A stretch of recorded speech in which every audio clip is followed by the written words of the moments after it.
Now we're going to talk about one of my favorite planets, Mercury, mainly because Mercury is just an enjoyable planet in general. It's also my ascendant lord.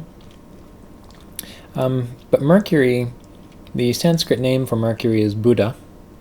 So an excellent mantra for Mercury is Om Boom Buddhaya Namaha. The day for Mercury is Wednesday. So you can recite that mantra, Om Boom Buddhaya Namaha, on Wednesdays, 108 times each. Mercury is very important within the birth chart because it can show how we manage the affairs of our life. Mercury is the manager. He makes sure that everything is synced up and working properly. This is one of the reasons why Mercury in Pisces doesn't work so well, because Pisces isn't necessarily a sign that's focused on managing things in the world. Pisces is a little more transcendental sign. But again, Mercury is only debilitated between 0 to 15 degrees of Pisces, and that's where I see him working worst. 15 on, he actually seems to work very well. I've done a number of, I don't know if you'd call them studies, but where I've paid attention to this transit of Mercury through the very first 15 degrees of Pisces. And then, almost like magic, it seems that as soon as Mercury moves out of that 15 degrees, a lot of mercurial things seem to be working very well. So you might want to watch that yourself. Now, what is Mercury all about? Well, Mercury is a planet that deals with communication, our friends, our friendships. Mercury is playful. Mercury deals with speech and writing and short journeys. But as I mentioned, Mercury is that manager that integrates everything. So Mercury helps to integrate our senses, whereas the moon can represent our senses.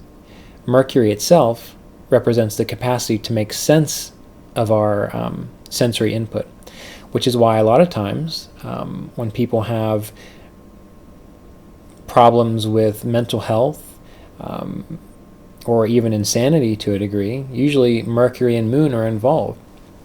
Because with moon, there can be something wrong with the senses, the ability to perceive. And with Mercury, there can be difficulty integrating those things. So if you know any individuals that have difficulty integrating to their environment, it can be because of Mercury, it can be because of the moon, or some kind of combination, because we have to remember that Mercury is actually starved by the moon as a Lajatatiya Vashta. So you get these two together and you get them both in a bad situation, you have these kinds of problems. And when someone has a good Mercury, they can manage life very well. They can multitask, they can pay their bills on time, or at least they can work it so that they have a good schedule to pay their bills on time, because there are things to consider financially. But overall, you want someone in your life with a good Mercury, because you can usually count on them to make sense of things, to communicate clearly with you, to even understand what you might not understand yourself. If you have a manager, or if you are a manager, having a good Mercury can be excellent. Mercury can be a planet that also deals with acting. Well, Mercury, he acts like any planets he's with. So when he's with a malefic, he acts like a malefic. When he's with a benefic, he acts like a benefic. And a lot of people say that Mercury is two-faced, because he acts like who he's with. Well, he's adaptable, actually. And the reason Mercury gives skills in acting, because it allows a person to take on a different personality or a different persona, to be different than what they actually are. Mercury is also playful, which means that it can be playful for Mercury to act or to do different things. Mercury can deal with craftsmanship. So if you've got a good Venus, Venus allows you to appreciate beauty and beautiful things, form and design. If you've got a good Mercury, you have the skills to create beautiful or even functional things, because Mercury has the capacity to do that. He can give skills in mathematics, accounting, engineering. Mercury is usually flexible. When you're talking with someone who has a strong Mercury, they're usually enjoyable to talk to. Number one, because they're playful. Number two, because they are so adaptable that they can usually talk about just anything, really. So you can start talking to someone with a strong Mercury, and even if they don't know anything about what you're talking about, they know how to work in the conversation or in regards to the communication to make you feel comfortable. Mercury is interested in getting the best deal of things. So when Mercury is strong, you can get good deals. You're able to find those things which have the highest value, the best value. And you might not necessarily want to be dealing with someone with a really good Mercury, because since it does like to play games, well, when it comes to commerce, it likes to play games in that way too. And when it comes to games, you win by getting the best deal in commerce. So if you have a weak Mercury and you're dealing with someone with a strong Mercury, they're thinking, this is a game, I'm going to win, I'm going to get the most out of this. And so even though they might charge you $800 for something that costs $500, they're not thinking of it as though they stole it from you. They're thinking of it like, wow, I played that very well, that worked great, because to them, commerce is a game. So Mercury with commerce is a game, but in general, Mercury likes games, so it can turn anything into a game, really. When Mercury is in a particular house, that can show you what is a person interested in. Where does their mind go? What do they think about? What do they know about? What do they explore? Because Mercury can give good research abilities as well. It sort of gets into all the details. So overall, when you're thinking about Mercury and its influence in the ascendant or influencing the ascendant lord, it can give a sharp mind, make a person friendly, sociable, witty. Mercury is also a youthful planet, so it can make a person look younger than they actually are, or give them a youthful, playful outlook in life. When Mercury is overemphasized, that can make a person too mentally restless, too mentally stimulated. And especially when Mercury and Venus get together, you'll find that whatever house Mercury and Venus is in, that is something that a person has a passion for, that they explore, but that house will be something that they're never really satisfied with. They're always looking for the next best thing. If it's for career, they're excellent at their work, they're excellent at career, again, assuming Mercury and Venus are in good dignity, good situations. But they'll get bored and they'll want to move on, so they might have multiple businesses. Mercury and Venus in the 7th house. Sexuality. The person loves interacting with other people, loves having intercourse with other people, but can sometimes be difficult to have a relationship with someone who has Mercury and Venus together in the 7th, because they themselves will get bored with their partners. They'll want to do something more stimulating. They're always looking for the next best thing. And that's good if that area of the chart can work well. So for business, that can work well because they're always exploring business. If it's in the 6th house, maybe they're passionate about health matters. That's good because you keep learning more. If it's in the 7th house, good communication skills, good relating to others, but it's bad in the 7th because they're usually never satisfied sexually, or they're never satisfied with their partners. They're always looking for something new. And that's not meant to be a judgment. It's just for them. They like exploring those things. So Mercury can give this kind of a restlessness, especially when it's with Venus. But the plus side is that whatever house Mercury is in, whatever that house represents, the person will know a lot about that house. They will know a lot about the indications of that house. Now, some concrete things that Mercury represents. Mercury represents communication, so the ability to communicate one's needs. If we have a good Mercury, we can communicate needs and boundaries. The classic thing is having Mercury agitated by the Sun. That's when the Sun and Mercury are in the same sign, Lagitati Vashta agitation.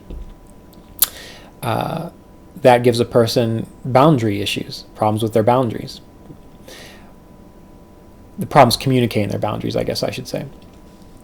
Mercury represents the skin, but really it represents the coverings of anything. So that can be the skin of your cells in the body, the skin actually in your body, the skin of your car, the upholstery on your chairs. The skin of anything is represented by Mercury.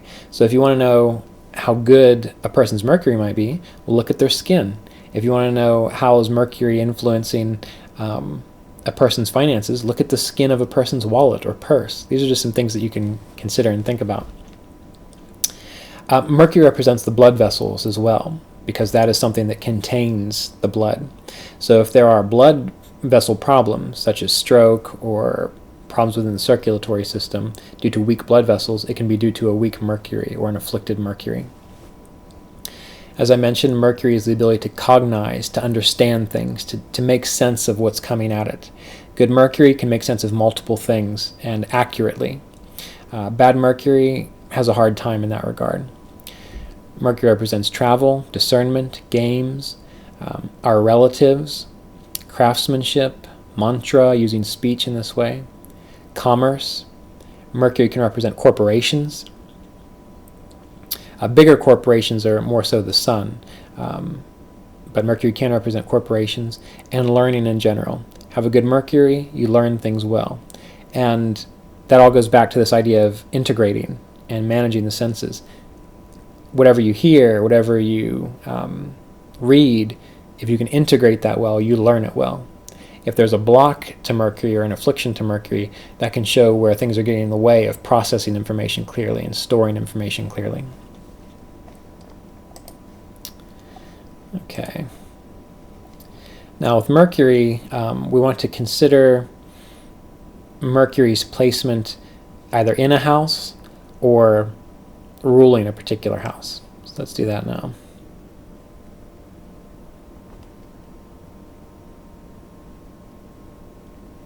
Okay, here we are. So the Karaka of Mercury, the indicator of Mercury. Mercury ruling the first house, influencing the first house, in the first house. As I mentioned, this deals with our senses and our ability to cognize our experiences, because the first represents our body and our environment. How do we integrate with that?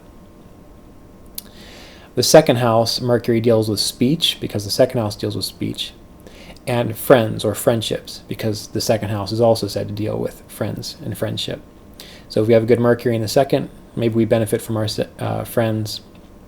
We have good speech, we can communicate well. Mercury rules the second, that can be true as well. Again, we have to look at the influences on this planet. Mercury and the third house. Well, the third house deals with travel. It deals with hobbies, interests. So if Mercury in the third house, this person can have many hobbies, many interests. They can travel a lot, be good with their hands, because the third house represents the arms and the hands, so good craft skills. The third house does deal with communication, such as giving lectures. And the third house does deal with games. So Mercury associated with the third in any way, it's a double significator for these things. See the status of the third, see the status of Mercury, and you can make a discerning assessment about travel, a person's craft skills, their ability to communicate, lead lectures, and also play games.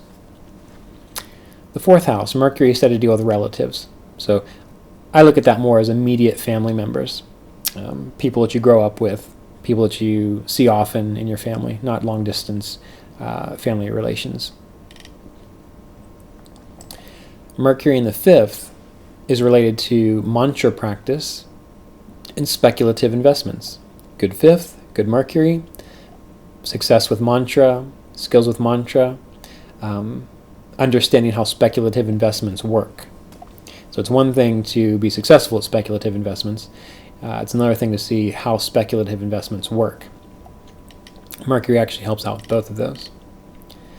Mercury in the sixth is said to relate to maternal aunts and uncles and also legal matters. So how do you handle legal matters, or are there problematic legal matters? Check Mercury, check the sixth house. Mercury in the seventh, that deals with our business partners, the people that we build a business with or we work with. In general, the seventh deals with commerce and trade. So again, assessing the seventh house, assessing Mercury, both of those are good. You have success building business partnerships. Both of those are bad. You have some difficulty. And how do we determine what's causing the good and the bad? Well, think about the planet that's either hurting Mercury or hurting the seventh house, and what does it represent? That can show you where is the problem coming from. Or if it's good, what is the planet that it's helping Mercury or helping the seventh house? What do they represent? That can show you where the help is coming from. And when a planet influences a house, you want to check the dignity of the planet. So if a planet's in good dignity, in or aspecting the seventh house, it is helping that house. Whatever the innate quality of that planet is, if it's Saturn or Mars, think about what those planets represent, what they mean. It will be those things that help that house. For example, in some Jaimini techniques, you can see how a person will get gains or where they will have losses, what planets will cause losses. Mars represents property and even siblings. So if Mars is influencing areas of gains, then you get gains through interacting with siblings or through property. Saturn represents hunting, things of that nature. So if you have Saturn influencing areas of gain, you can get gains through hunting. Jupiter represents charity. Sun represents the government. So things like that we have to consider. Now, 8th house. 8th house, again, this is one of those indications that show Mercury in relation to corporations, occult knowledge, and fortune coming from the past life, so past life karma. Mercury is good with occult knowledge because he understands a lot of things. He can understand many and varied different approaches. So check the 8th house, check Mercury to see the status of relationships to corporations, occult knowledge, and if there's good past life karma, good past life fortune, essentially. Let's see here, the 9th house. So that's interesting. Mercury rules judges and codes of conduct. Good Mercury, good 9th house, you deal with good judges, or you're a good judge of character or judging others. And when we talk about judging, we don't mean proclaiming like bigoted statements or things of that nature. It means, are you a good judge of situations? Codes of conduct. Good Mercury follows a good code of conduct. Bad Mercury might be a little bit manipulative in their code of conduct, more opportunistic. 10th house.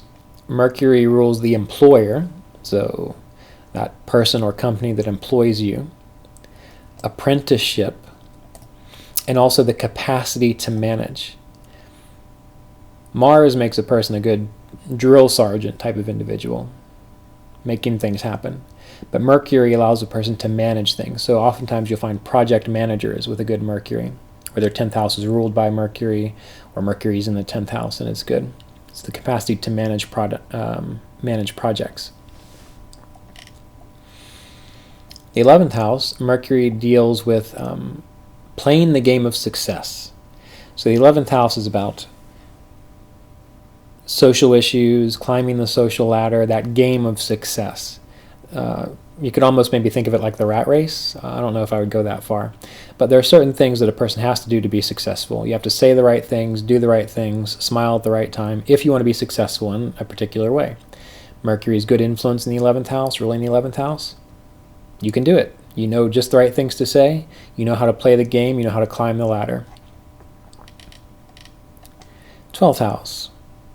Mercury deals here with long-term investments, contemplative knowledge, expenses, but expenses in regards to, say, purchasing things for business or purchasing things to help manage your life better. So they're expenses that help you do things well. Again, if Mercury is good, you spend on, you purchase things that help support the management of your life. If Mercury is not good in influencing or ruling the 12th house, then you make expenses to try to manage your life that don't work or don't pay off or end up backfiring. Mercury also deals with the gain of lost items. So gaining lost items, finding lost items, you might think of it that way. Good Mercury influencing in the 12th house, maybe you're good at finding things. Now we'll consider just a little bit more. And these are some, again, more concrete areas of Mercury. And again, as I mentioned, these have to do with prajna. So if you're doing a prajna and you want to know about the state of a person's mental and intellectual strength, or you want to know about relationship to commerce or merchants or clerks, you look to Mercury. But this can also be indicators within a person's birth chart as well. So what are they? Well, Mercury rules young people, people younger than you, obviously. Youthfulness, speech, communication, as I mentioned, mental and intellectual strength, Mercury deals with the written word, so books, newspapers, publications, skills in writing, even skills in astrology. Architecture, the capacity to design and build a functional structure. Mars has to play in that too because he's the engineer. Mathematics, accountancy, trade, commerce, merchants, clerks. Mercury gives a tall body. Mercury rules wit and humor. How witty is a person? How humorous is a person? Mercury can deal with poetry and prose, but more so the cleverness of it, or proper meter. Venus is what gives more of the beauty of it. And so this also helps us to see how planets interrelate. Good Venus, good Mercury, you write excellent poetry, you write excellent prose, and it's beautiful. Good Mercury, good Mars, you can build a building that is functional, you can manage that building, and you can engineer you can understand the engineering behind the building, because engineering is Mars, primarily. Mercury rules the northern direction, and it gives a mixed constitution, because Mercury, again, is adaptable, and so it's said to give a mixture of Kapha, Pitta, and Vata. Okay, so these are some things to consider about Mercury. So when you're looking at the chart, you want to assess the state of Mercury, see if it's good, bad, otherwise, neutral, and then you'll be able to determine these sorts of things. What's the state of these things? Knowing this, you can also see, again, how houses are getting helped, or how planets are getting helped. All these things that Mercury represents, if we have Mercury helping the 10th house, well, maybe young people are helping the 10th house. Maybe the person has a career dealing with young people. Skills in writing, astrology, architecture. You look at a number of different things, but let's say that that's influencing the 2nd house.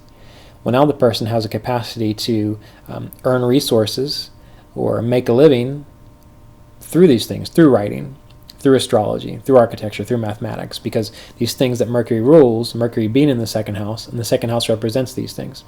So your job is to, as I mentioned, go back and take notes on these things. Write them down and review them consistently, repeatedly.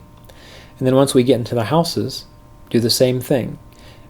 And once you know what the planets represent, and you know what the houses represent, you can start putting them together to paint a full picture of who is in this chart that you're studying. What are these astrological influences representing? All right, so next up, we've got Jupiter. So we'll talk about Jupiter, and I will hopefully do the Jupiter video on a Thursday. Trying to do these videos on days that are appropriate to the particular planet. Today's Wednesday, which is Mercury's day. And we'll be in touch soon.